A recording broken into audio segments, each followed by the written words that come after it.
CAA citizen amendment act, क्या इसे लागू करने के बाद अब एक नई बात जो कही जा रही है कि अगर इंडी गठबंधन की सरकार बनी तो CAA को हटा दिया जाएगा, इस कानून को खत्म कर दिया जाएगा। सवाल यह है कि इस कानून से क्या दिक्कत है, क्या परेशानी है, इसी वजह को हम तलाशते हैं। और क्या वाकई CAA को खत्म करने की बात इस बार चुनावी मुद्दा अहम हो सकता है, एक बहुत अहम चुनावी मुद्दा बन सकता है। इसको समझेंगे। अपने मेहमानों से बिना देर के लिए आपको मिलवाता हूं और सीधा मैं चर्चा की शुरुआत करता हूं। मेहमान जो हमारे साथ जुड़े हैं, इंडी गठबंधन को रिप्रेजेंट करेंगे डॉक्टर भुवन भास्कर, ये समाजवादी पार्टी के प्रवक्ता हैं, चूंकि साथ में मिलकर चुनाव लड़ रहे हैं इसलिए सवालों का जवाब ये देंगे। और सत्ता पक्ष से अनुजा कपूर हैं, बीजेपी की प्रवक्ता हैं। दानिश कुरैशी हैं, AIM के प्रवक्ता हैं। और सुशील पंडित साहब हैं, राजनीतिक विश्लेषक हैं। बहुत बहुत स्वागत है तमाम मेहमानों का। सबसे पहले भुवन भास्कर, मैं शुरुआत आप ही से कर रहा हूं। सर, आपकी भी सोच वही है जो कांग्रेस की तरफ से है कि आप अगर सत्ता में आते हैं आपका गठबंधन, CAA को हटवाएंगे? देखिए, हमारे लिए जो हमारे मैनिफेस्टो है वो एक मुद्दा है और मुद्दे हैं। इस बार जो है हम लड़ाई लड़ रहे हैं, समाजवादी लोग PDA प्लस इंडिया की लड़ाई को हम लोग लड़ रहे हैं।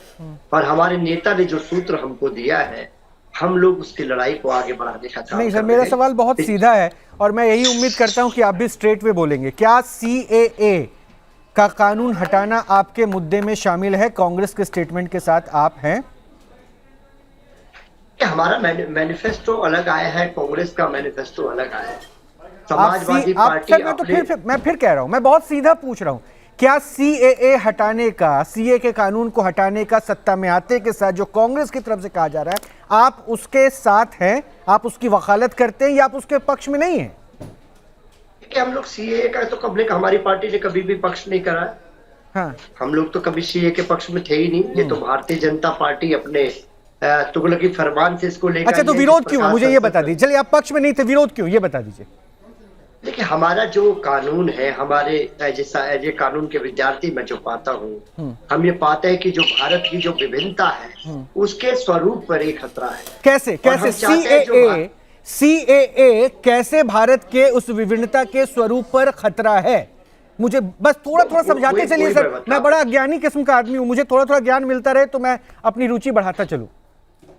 चलिए, खैर, आप अज्ञानी तो नहीं है, आप स्वयं की नजर में होंगे, लेकिन मेरी नजर में एक ज्ञानी पत्रकार और देश के वरिष्ठतम पत्रकार आप हैं। प्लीज सर बताइए ना, CAA में क्या परेशानी है? हमारा ये कहना है कि जो देश की संविधान की जो मूल भावना है, न केवल ये उसका हनन है, और जबकि हमारा कहना है कि जो भारत की जो विभिन्नता और एकता है, ये उसके लिए भी एक प्रोफेसर साहब, मैं क्या, आप प्रोफेसर हैं, आप ज्ञान बांटते हैं, मैं भी चाहता हूं हमारे दर्शकों तक भी ज्ञान पहुंचे। कैसे भिन्नता वाली जो बात आप बार कर रहे हैं सर, कैसे खतरा है? मुझे CAA से कैसे खतरा है ये बता दीजिए। मैं बीजेपी वालों से पूछूंगा कि इतना खतरनाक काम क्यों कर लिया उन्होंने। मैं आपको शॉर्ट में समझा। हाँ सर, प्लीज।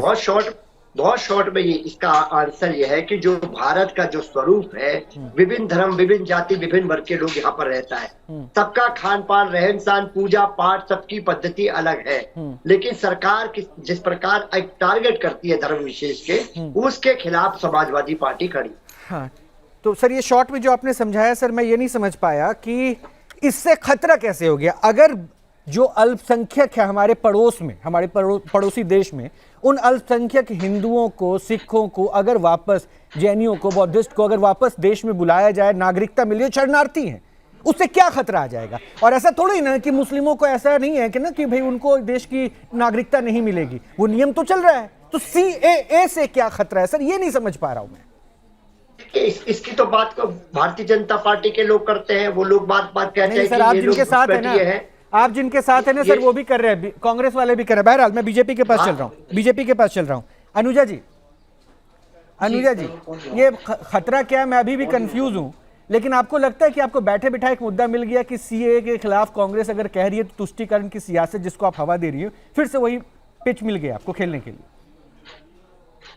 जय श्री राम रोहित जी, ये एक पिच नहीं है खेलने के लिए, ये एक सद्भावना है मेरी कि हम लोग जो कांग्रेस और इंडी अलायंस ने जो ये दोबारा से ये बताने का एक जिक्र शुरू किया है कि हम किस तरीके से अगेंस्ट हैं उन सभी लोगों के खिलाफ जो लोग पीड़ित रहे हैं, जो पाकिस्तान, अफगानिस्तान और बांग्लादेश से आए हैं, जिनके बारे में जब इंडिया का गठन हो रहा था, भारत का गठन हो रहा था, उस दौरान उसके बाद भी कितनी बार बोला जा चुका है, सीए के बारे में चिंतन हो चुका है, पार्लियामेंट में बात हो चुकी है। महात्मा गांधी ने करी, बाबा साहेब अम्बेडकर ने करी, पंडित नेहरू ने करी, इंदिरा गांधी ने करी। आज जब ये सब लोग बातें यहाँ कर रहे हैं तो क्या ये दोगले हैं? क्या ये लोग उस वक्त की कांग्रेस के नहीं है? क्या ये नया कांग्रेस का जन्म है? जो कांग्रेस सिर्फ और सिर्फ एक पर्टिकुलर मैनिफेस्टो के ऊपर बात करती है, क्या उस मैनिफेस्टो पे बात किया जाता है? एक पर्टिकुलर कम्युनिटी की तरफ इनका झुकाव है? क्या ये अनुजा जी, अनुजा जी, और अनुजा जी, कांग्रेस अनुजा जी, अगर ये बैठी? कांग्रेस कहती है तो आप कहते हैं वो तुष्टीकरण कहती है, और प्रधानमंत्री अगर मुस्लिमों को हज भेजने की बात कर देते हैं अपने भाषण में, तो क्या वो तुष्टीकरण बीजेपी नहीं करती है? वो करे तो तुष्टीकरण और आप करे तो सब कुछ ठीक ठाक है। वो प्राइम मिनिस्टर ऑफ इंडिया हैं। तो वही बात तो मैं कह रहा हूं कि अगर वो भी तो एक पॉलिटिकल पार्टी है, वो भी तो बात कर रही है सबको लेके चलने की। तो मैं आपसे यही कह रही हूँ, तो सभी का साथ लेकर चल रहे हैं ना, सबका साथ सबका विकास। और किसने बोला कि मुस्लिमों को नहीं मिल सकता? आपके पास सिटीजनशिप और सिर्फ मुस्लिम इन्हीं 3 कंट्रीज की क्यों मांग रहे हैं आप? ये भी बड़ा विचार का मुद्दा है। मुझे लगता है अमित शाह जी ने बहुत खुलकर ये बात कही थी कि हमने तो बोला ही नहीं कि मुस्लिमों को मना किया। किसने बोला? किसी मुस्लिम को मना नहीं किया। हमने तो ये बोला ही नहीं कि इन 3 कंट्रीज के भी मुस्लिमों को हमने मना किया है। हमने तो कहा है कि मुस्लिम चारों तरफ से आए। क्या मुस्लिम अपने ही प्रदेश में, अपने ही देश के अंदर तो भ्रमित कौन कर रहा है? इतने पीड़ित हो गए हैं? अनुजा कपूर, भ्रमित कौन कर रहा है फिर? ये जो बैठे हैं आपके साथ, ये जो पैनल पर है, जिनसे आप बात कर रहे हैं, जो देश चलाने की बात कर रहे हैं, जो 70 साल से देश को भ्रमित कर रहे हैं, जो 70 साल से इंदिरा गांधी जो भी तो कांग्रेस की रही लीडर, पीएम रही, क्या वो इंदिरा गांधी के बारे में भी नहीं पूछेंगे? ये क्या उनके बताए हुए रास्ते पर भी नहीं चलेंगे? मैं पूछना चाहती हूँ इनसे कि क्यों इतने दल बदलू हो गए हैं आप? क्यों इस तरीके का आप लोगों का विचार है? क्यों जब वहां पर में डिप्टी सीएम 2003 के अंदर मनमोहन सिंह भी थे, उनकी स्पीच के दौरान डिप्टी स्पीकर नजमा हेपतुल्ला ये बैठे थे अपर हाउस में, क्या उन्होंने कंसर्न पाकिस्तान से सफरिंग जो हिंदूज हैं उनसे रिलेटेड करा था कि नहीं किया था? और उन्होंने ये कहा था कि नहीं कि सिटीजनशिप एक्ट जब आप लेकर आएंगे तो डिप्टी प्राइम मिनिस्टर जो बने हमारे एलके आडवाणी जी, उनसे ये उन्होंने गुजारिश करी थी कि नहीं करी थी? आज आप बात कर रहे हैं कौन से इलीगल मुस्लिमों को हम बाहर कर देंगे? अरे इलीगल, एक बात रोहित भाई, मैं एक बात खत्म कर लूं। कौन से इलीगल मुस्लिमों को यहाँ से इनका जो नागरिक संशोधन है वो बाहर कर देगा? नागरिक संशोधन आप लोगों को सिटीजनशिप देता है, फॉरेनर एक्ट 1946 और passport entry into India act 1920। ये दरअसल डिटेंशन कैंप को बताकर, असम की स्थिति जताकर, एनआरसी को सीए के साथ जोड़कर ये कहते हैं कि देखिए मुस्लिमों को जो है घेराबंदी करने की कोशिश है। उस पर क्लियरिटी नहीं आ पाई है बीजेपी की तरफ से ना, इसलिए इनको मुद्दा मिल रहा है। ये स्पष्टीकरण तो आपकी तरफ से आना चाहिए था कि this is different, that is different. Rohit भाई, ये टोटली डिफरेंट है। अमित शाह जी ने ये बात पहले कह दी थी, इनकी आदत है। हाँ, इनकी आदत है हर चीज को मुद्दा बनाने की। अच्छा अनुजा जी, आता हूं एक बार दानिश भाई को भी शामिल करते हैं। दानिश जी, विरोध में है या पक्ष में है सीए कानून को रद्द करने की बात जो कांग्रेस कर रही है? वैसे तो कांग्रेस का विरोधाभासी स्टेटमेंट कोट करते हैं, लेकिन क्या इसमें पक्ष में आ गया? देखिए, मैं तो न विरोध में हूँ न सहयोग में हूँ। मैं संविधान में मानता हूँ और संविधान तो सबको ही मानना पड़ेगा। मोदी जी को भी मानना पड़ेगा, अमित शाह जी को भी मानना पड़ेगा, पैनलिस्ट बैठे हैं उनको भी मानना पड़ेगा। और इस देश का जो कोर है, हमारे मुल्क का जो कोर है, वो समानता का आधार है। हमारा देश जो है वो हिंदूवादी नहीं है, हमारा देश जो है वो मुस्लिमवादी नहीं है, हमारा देश जो है वो पारसीवादी, सिखवादी, जैनवादी नहीं है।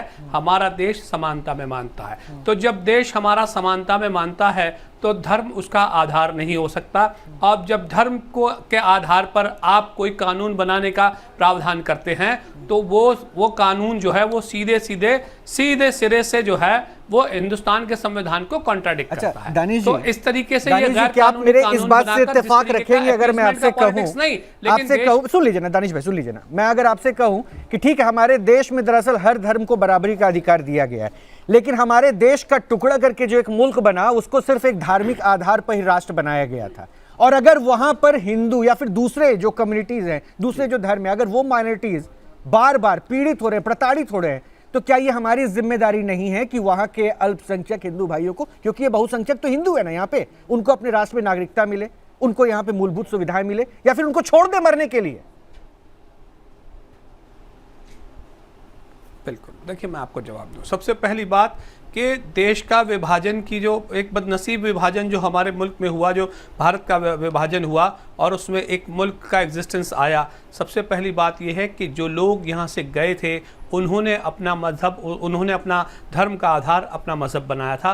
दानिश कुरैशी ने, रोहित रंजन ने या और किसी पैनलिस्ट ने उसका आधार नहीं बनाया था। हमने समानता को प्रावधान दिया और आज भी हम उसको मान रहे। तो ये तो हो गई एक नंबर की बात। दूसरे नंबर की बात, आप ये कह रहे हैं कि किसको वहाँ छोड़ दें और किसको पकड़ लें। बात छोड़ने और पकड़ने की नहीं है। देखिए, सिटीजन अमेंडमेंट के लिए जो पूरा मामला है, पार्लियामेंट के अंदर में बैरिस्टर सदुद्दीन ओवैसी साहब ने अपनी बात रखी और जरूरत लगी तो हम अदालत में भी, अदालत का दरवाजा भी खटखटाने पहुंचे हैं। सवाल यह है कि असमानता जो धर्म के आधार पे डिस्क्रिमिनेशन करने की भारतीय जनता पार्टी की जो पॉलिसी है, हम उसके मुखालिफत है। समानता के आधार पे आप जिसको भी देना चाहें आप दीजिए, हम वेलकम करेंगे। लेकिन अगर आप, फिर मैं सुशील भाई को भी शामिल करूंगा। मुझे देखिए, मुझे दिक्कत क्या है ना सर दानिश भाई, जो मैं नहीं समझ पा रहा हूं, आपके मतलब आप सियासी दल हैं, आप लोगों के ऊपर जो भी एजेंडा हो, हिंदू मुस्लिम कीजिए, मुझे उससे कोई दिक्कत नहीं। दिक्कत सिर्फ यहां पे आ जाती है सर, इस बात को समझने की जरूरत है। मैं कह रहा हूं सीएए में अल्पसंख्यक जो हमारे पड़ोसी मुल्क में है,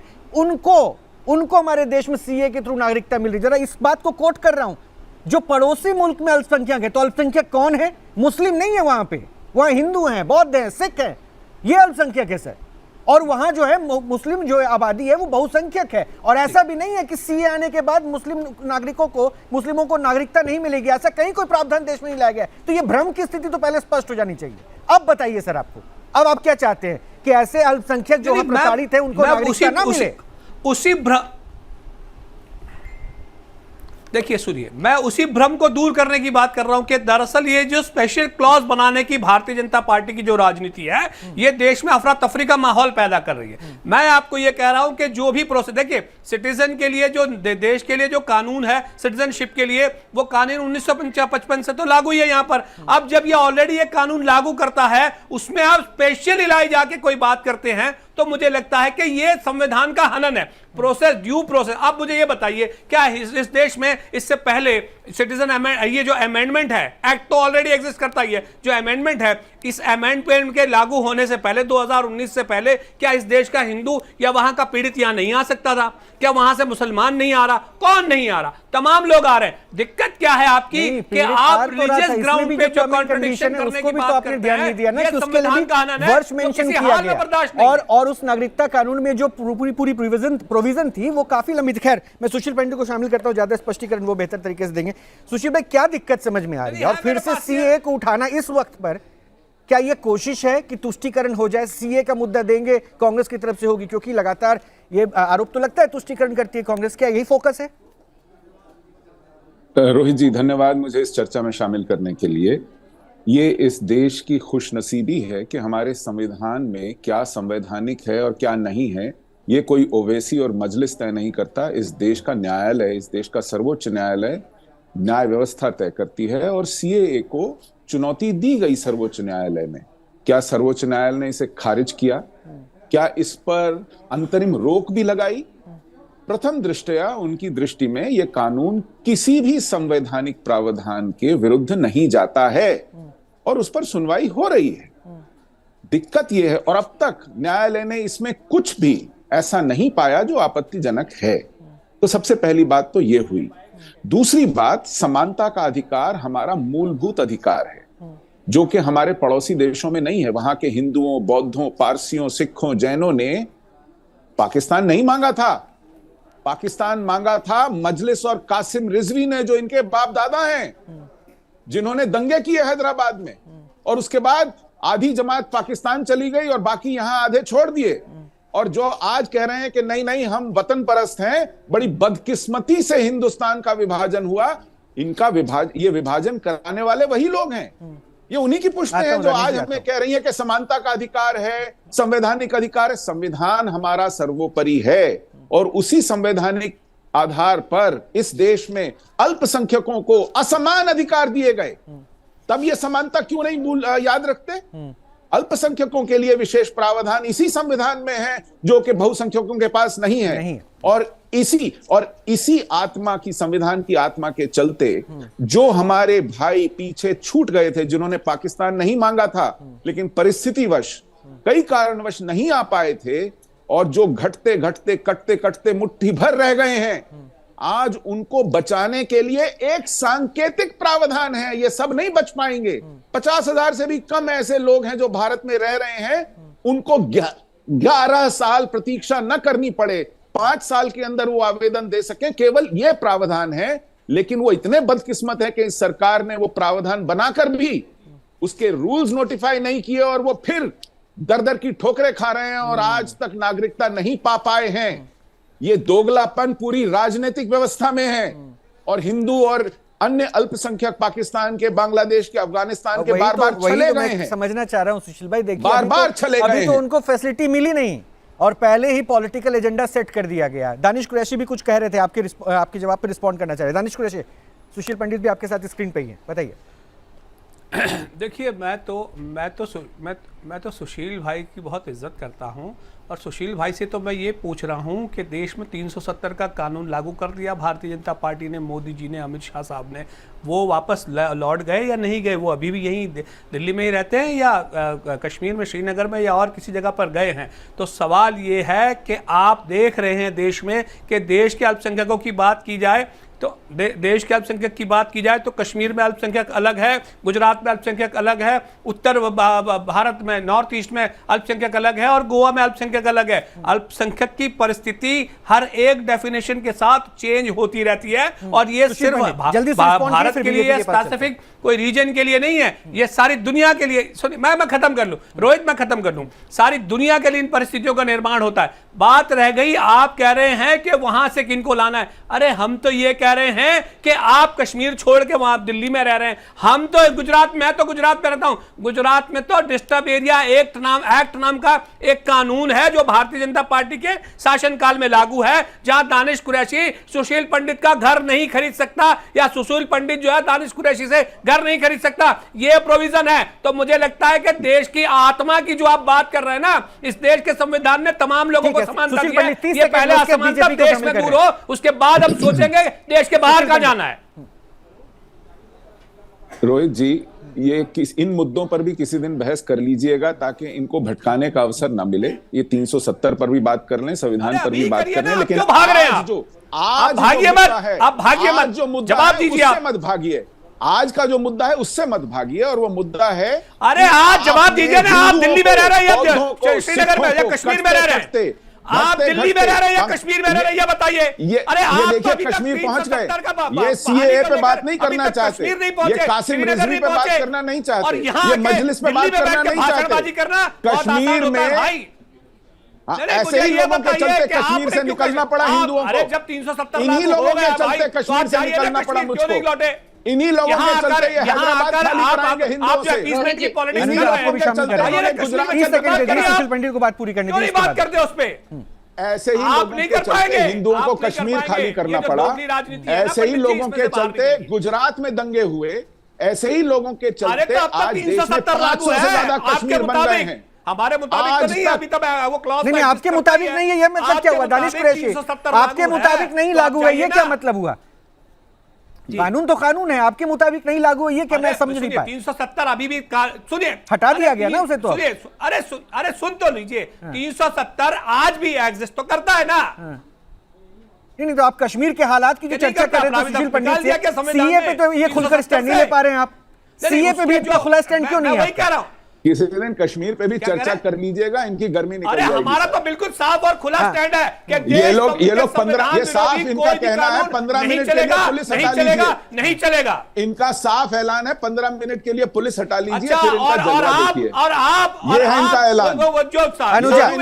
अनुजा मुसलमानों का कत्लेआम मचा दो, तब तो जवाब नहीं आता तुम्हारा। ये है इनका, अनुजा प्लीज इनका ऐलान है कि ट्रेन ये को एक किसको स्टेशन पे रिस्पॉन्ड रोक करूं? दो। दानिश कुरैशी वो आपकी पॉलिसी के ऊपर क्वेश्चन मार्क उठा रहे हैं। मैं AIM वही कह रही हूँ ना, तो दानिश कुरैशी को मैं यही बताना चाहती हूँ कि भाई साहब आप मैं जिस तो ये तरीके कह रहा की तो हूँ, भाषा शैली देखिए हम की तो बात सुनिए कर सुनिए रहे सुनिए, हैं, हम तो बड़े बुरे नहीं, लोग हैं, आप सुनिए, हम खराब आप लोग हैं, सुनिए, सबसे बुरे आप जो है सुनिए, देश में अंदर में सबसे आप खराब लोग हम लोगों लोग को हैं। यहाँ तो पर हमको ये तो सिर्फ बता और सिर्फ दीजिए एक ही कि काम है 370 कि लागू किस हो गया तरीके तो से आप कश्मीर मुस्लिम वापस क्यों नहीं भाइयों पहुंचे? को जानबूझ के पहुंचिए बैठना, ना। क्योंकि अरे आप जिसको लोगों को मुद्दा बनाया था सत्ता भारतीय मिलती जनता नहीं। पार्टी ने, उस पे आप बात लोगों तो को करे। सत्ता तो मिलती नहीं। आप लोगों का अगर सुपड़ा साफ चलिए है ना, मैं कि तो ये आप कह रहा हूँ, जैसे चलिए। लीडर अरे को अरे मुसलमान अरे नहीं चीन पूछता। जो लद्दाख में अरे अंदर आप घुसता जैसे जा रहा है लीडर रोज, को वहाँ के मुसलमान डीजीपी नहीं ये कहते हैं कि पूछता। 65 आप पाउंड पे लोगों का पेट्रोलिंग कहीं पॉइंट पे पर भी हम कोई जा नहीं स्टैंड सकते, नहीं है। तो उस पे क्या कौन कहना है सा आपका, है बताइए। अरे नहीं, आपके इस पे साथ क्या बड़ा कहना है कौन आपका?